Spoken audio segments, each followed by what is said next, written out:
How does that breath change as those sacs of the lungs get pulled and stretched in all these different directions? The depth of the breath that's possible after it. This is why it's such a vital part of the general practice in preparation for wanting to get to the meat and potatoes of the practice, which is back bends and forward folds. I want to get deep in those. How do I get there? Side bends and twists.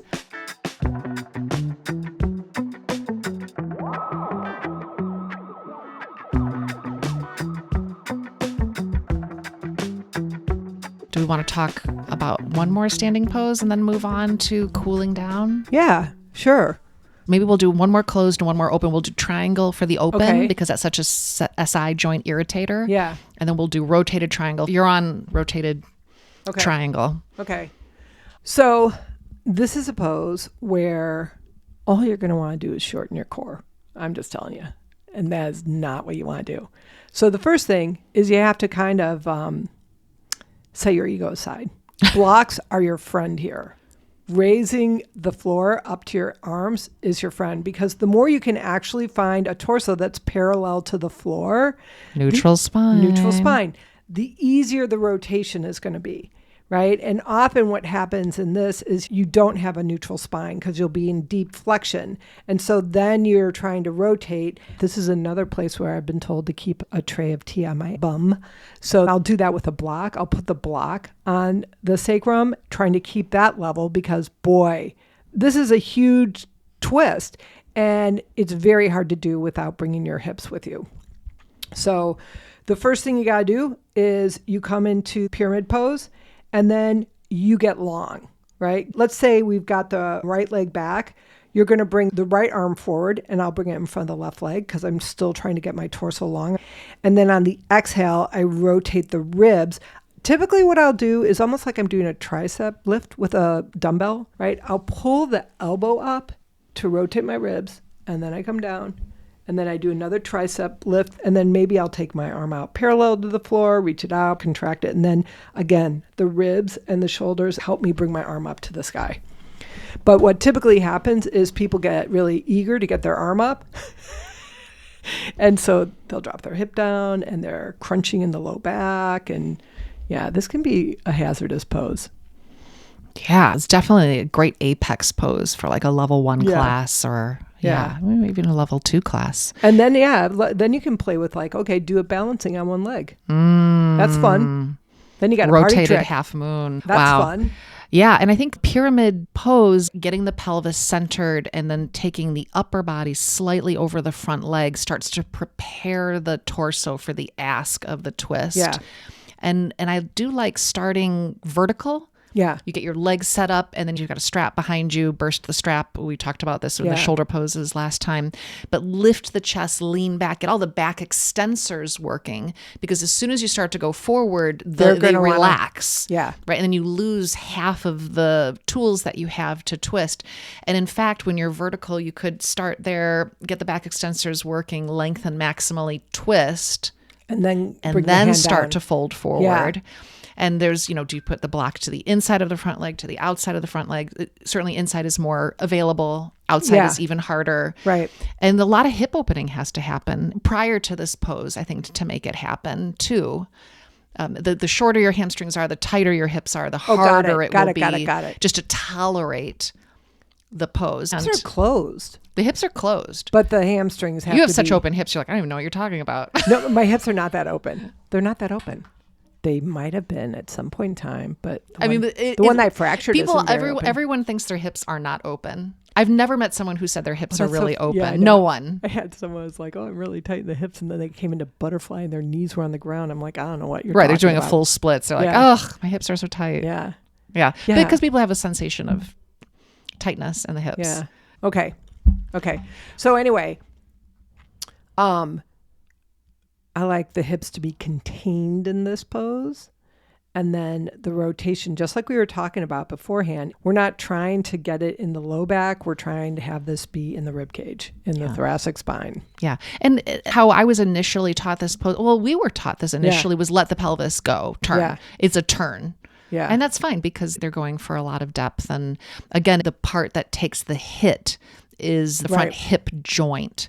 Because if that femur is, we hope, stable, then your pelvis is rotating over a stable base. And so that's fine if the base is stable. But if it's not, if the femur is gliding anteriorly. Also, if it's not sticky and stuck with fascial adhesions. Yeah, you're going to feel a lot in the hip joint, which is the wrong place to feel it. So where should I be feeling this? Well, you should be feeling a rotated triangle. Right. Just tons of intensity in your legs, a lot of activation in your core.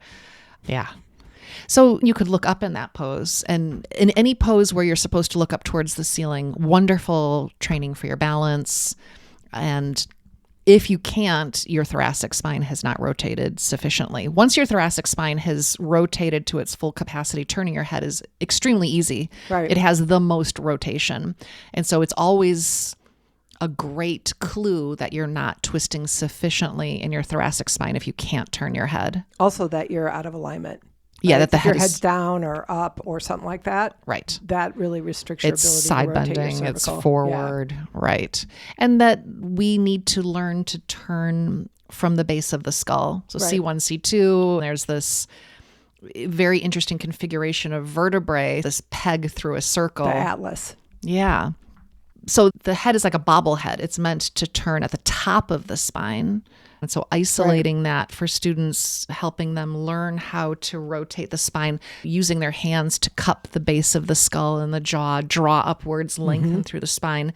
And then as though they were just going to turn the head, chin stays neutral, which will maybe you're cueing it, lower your chin, except for the few people that have their chin buried in their throat. Yeah. That's so funny. I was just doing that with a client today where I was like, I'm going to lengthen the neck and then I get right under the occipital bone and, I put one hand on the forehead, one hand on back, and then just twist the head a little bit left and right. It's nice. Yeah. It's the one thing she leans into. She's like, oh, this feels good. The rotation or the working on the traction neck and the traction and the rotation and all that stuff. Right. Turning the head should feel really easy. Yeah. When it's done right, it feels very effortless and clean and simple and pleasing. Yep. And it doesn't make your shoulders. Yeah. If you feel a lot of sensation in your neck when you're turning your head, you're not doing it correctly. Yeah. Yeah. You're using the muscles more at the bottom of the neck. And this also includes if you have any kind of neck shit going on. I cracked my neck when I was a kid. Cracked it probably a couple times. Literally. Yeah, literally. And I was told I had fused vertebra. Well, I don't care. I can still rotate my neck. I don't know what they're talking about. And my body has never known they're fused and that I'm restricted. So I just got to make sure everything's aligned properly so I can keep using it. Oh, but I'm not a doctor, just so you know. Because we're saying you turn at the base of the skull, it's completely different than using the base of your neck to turn your head, which feels so, it hurts when I'm demonstrating it right now. Yeah. Yeah. The back of the skull, that suboccipital zone has to be open. Yeah. And not sinking back down onto its base, crunching. Most people are, even if their neck is forward, they're hyperextending the very top of the neck. Yeah. Okay. Triangle? Yeah, let's do triangle. So you take us into triangle and show me how that is a twist. Oh, right. Well, I mean, I know it, like, I know you say it is, and probably if I unpacked it, but I always think of it as a side bend. So this is the debate about Trikonasana. Is it a side bend? Are you flexing at the hip joint? Yeah. And keeping the spine as neutral as you can, as long as you can on the underside of the waist so it's not a side bend? Are you stacking the hips?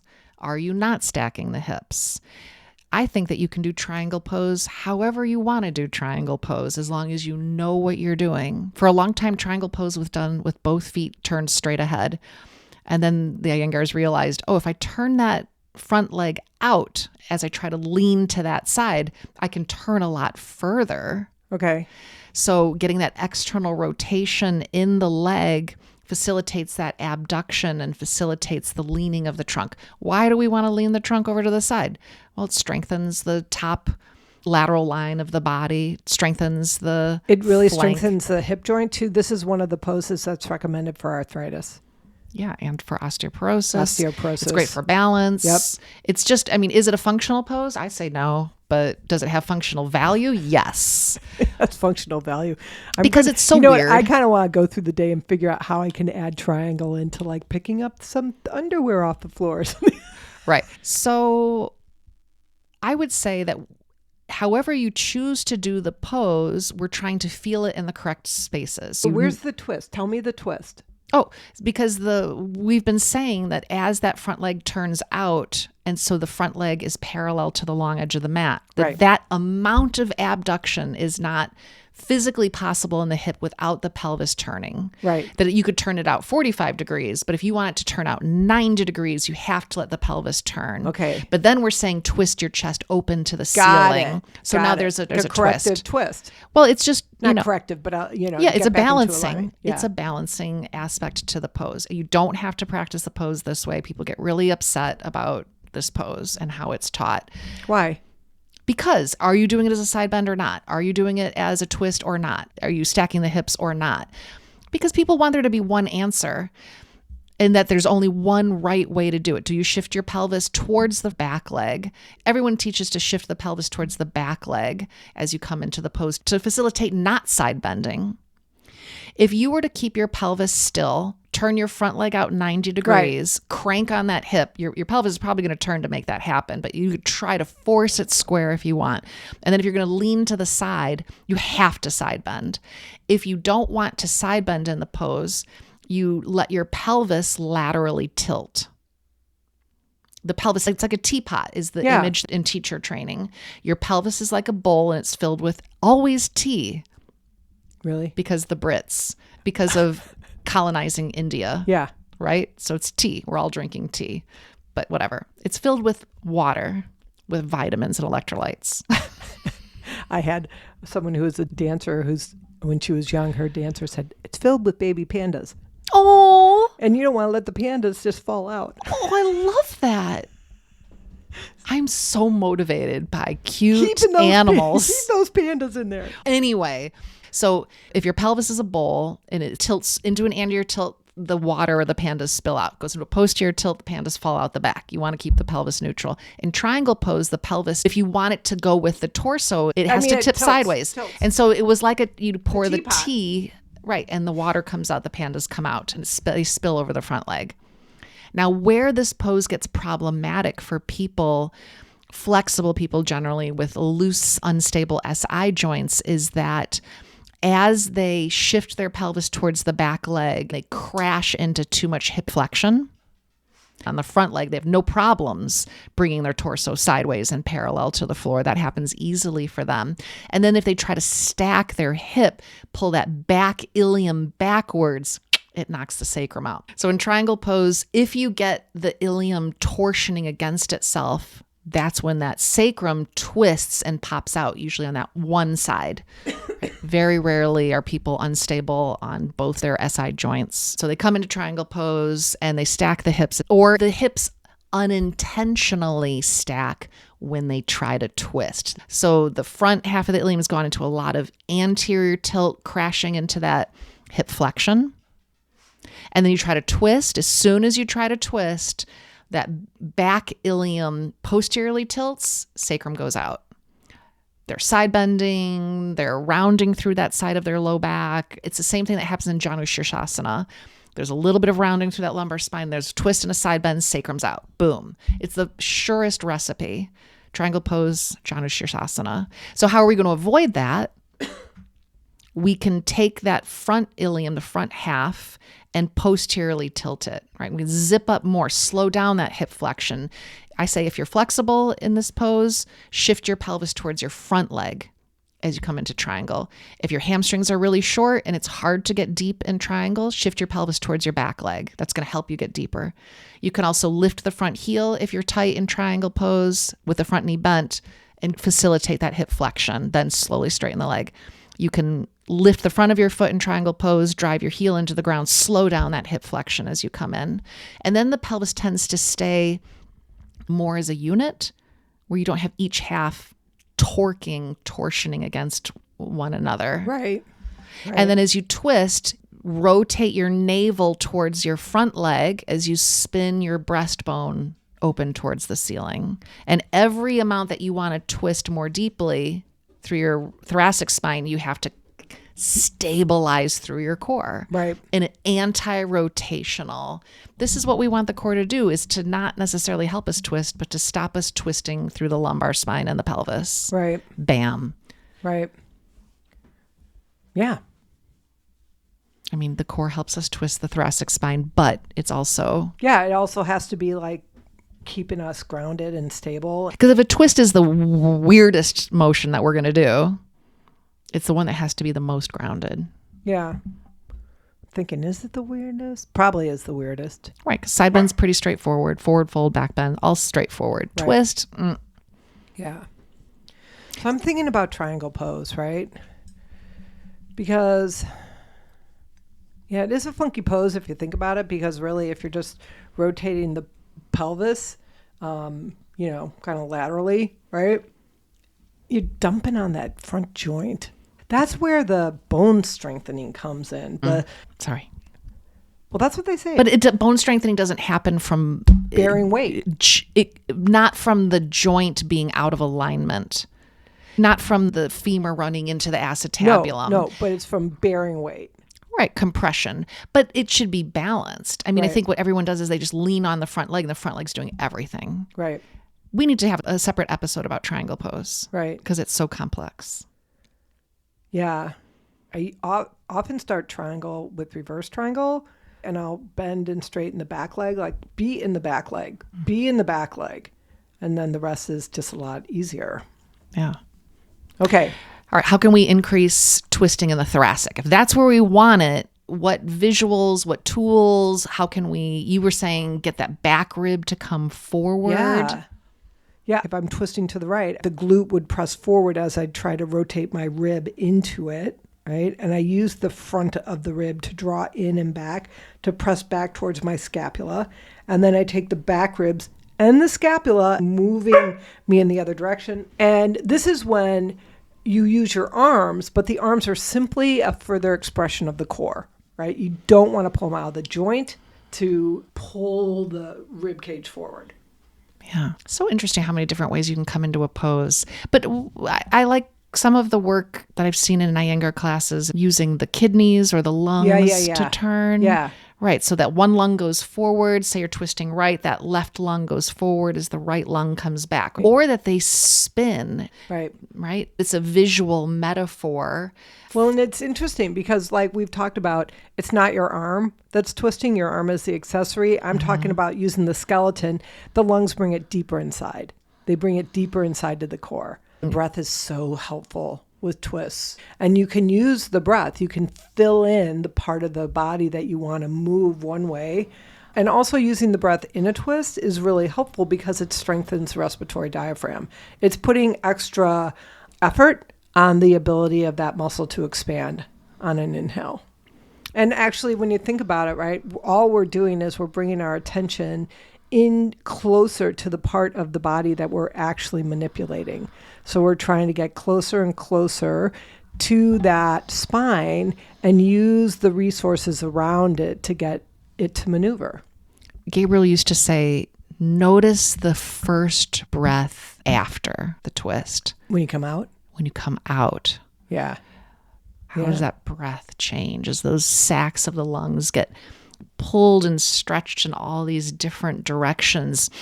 The depth of the breath that's possible after it. This is why it's such a vital part of the general practice in preparation for wanting to get to the meat and potatoes of the practice, which is back bends and forward folds. I want to get deep in those. How do I get there? Side bends and twists. Yeah. Because that's just loosening up all these fascial restrictions that you're so fond of talking about, right? Yeah. It's like, just getting rid of adhesions, clearing out disruptions in the ability of the tissue to move in all the different directions. And so you got to go in there and it's almost like you've got taffy. You've got to warm up the taffy. You got to get it moving. You got to twist it. You got to bend it. You got to get it pliable. And then you can do some fun stuff with it. Yeah. That's very cool. So we're heading towards cool down twists. And cool down twists are, typically on your back. And Sarah and I were talking about, do you offset the hips? And I've started doing that recently because it keeps my torso in better alignment. So if I'm going to take my right knee over to the left, I'll step into my feet and shift my pelvis a little bit to the right before I do that. So that when I come into the twist, my hips are in line with my ribs.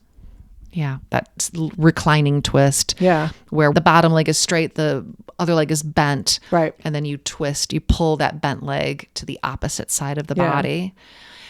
I remember going to a yoga conference and going to a session with Gary Kraftso, and he was like, why are you having people offset the hips when you go into the twist? Can anyone answer that question for me? And he was it might have just been the day. I love his work. I'm not a Vinny yoga person, but he's one of the founders. Yeah, he's good. He's good at the therapeutic. Yeah. He's got a very particular way. Sequencing is extremely important in that Vinny yoga approach. And he asked everyone in the audience, why are you doing this? And I was a brand new teacher. I wasn't a yoga therapist at that point. And I was like, I don't know. People told me it was good. They said that you have to do this, otherwise you will hurt people. No one dared raise their hand and explain it. I just was a very novice teacher and I was terrified to raise my hand. But I know that offsetting the hips felt better for me. Yeah, it feels better in my body. But that's not, why are we doing it, right? And I think we're doing it so that when we come to the side, that our pelvis is centered on the midline. Right. It's just to bring the spine to more neutral. Yeah. And I remember him yelling at the audience, and he was like, at all of these teachers, it was all teachers. Well, then there's not chance in hell I would challenge him. Right. And he was like, you're hurting people's backs. He yelled at the audience. Oh, man. So, and I remember after that, I was like, I am never going to be in this situation again. So that if I am teaching something, I want to be able to not defend it, but have an understanding as to why. Right. And this has informed my entire career. Is if I ask someone to do something, I'm not going to just assume it's good because someone told me it's good. And if I don't do it, it's bad. You can do the pose either way.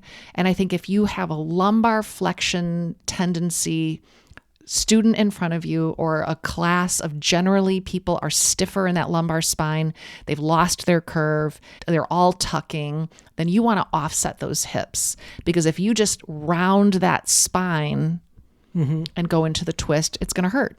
Right. But if you have a lot of lumbar extension people and you offset those hips and you go into the twist, they might only feel the twist in their low back. Right. And so it's critical that whoever's listening, that you understand, try it both ways. Right. And that you experiment for yourself and you see what works for you.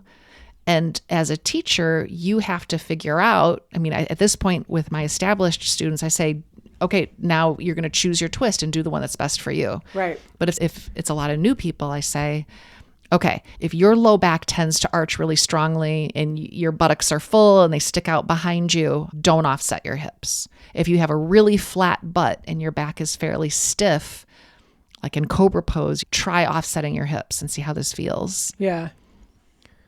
And the bottom line is experiment, try it both ways, do the one that feels better for you. And almost without exception, lumbar extension, people who have that tendency, they put a block between their knees, they don't offset their hips, they bring both knees into their chest and do a very controlled twist from one side to the other, not letting the weight of their legs go all the way to the floor. They don't do a full twist. Right. And then the lumbar flexion people, we're doing windshield wiper. We love it all day long. We can do that pose and it feels very balancing for us. Yeah. Okay. Well, it sounds like obviously it depends on your body. Listen and notice what serves you, right? Not just what is the most readily available. Don't just do what you're told to do. And I guess don't do what you're told. Don't be a child. Take some responsibility. Yeah. Or just think for yourself and just, think for yourself. But also move intelligently, move from your core. Right. When in doubt, stabilize, tone, not to reverse your lumbar curve. Because if a lumbar flexion person is like, oh God, I got to use my core. I got to use my core all the time. And so they're thinking abdominals instead of back core. Yeah. So you have to figure out what part of your core is underactive. I always think of Monty Python and the Holy Grail, where the guy's legs are cut off and his arms are cut off. Do all the pose like you're that Monty Python guy. Right. And then you're working from your core. Yeah. It's just a flesh wound. Yeah.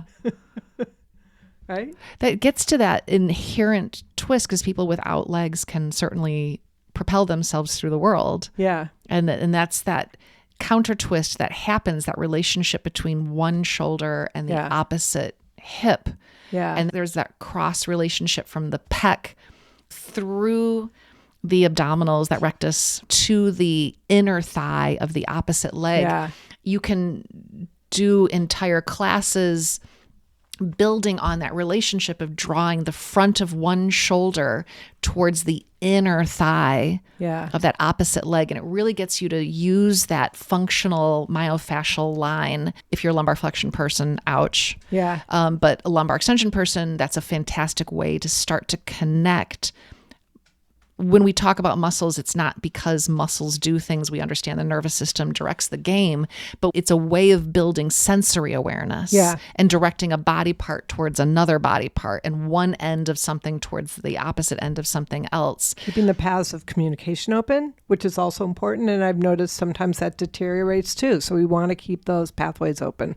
Yeah. And if you use the opposite pair, they work dynamically with each other and balance each other out, as the back of one shoulder through the latissimus, through the thoracolumbar fascia to the opposite glute, fascially connected, fascially restricted.